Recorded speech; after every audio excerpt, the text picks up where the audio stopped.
In this video, I'll show you how to outline text in Photoshop. Let's get started.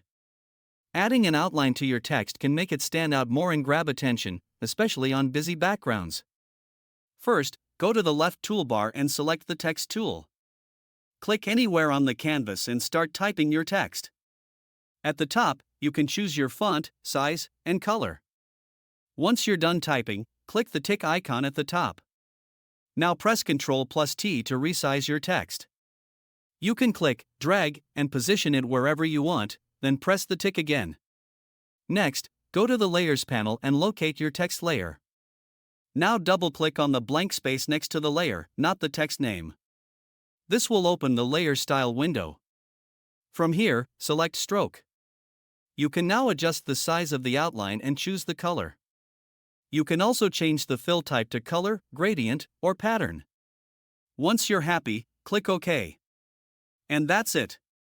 Your text now has a clean outline effect. If you find this helpful, don't forget to like and subscribe.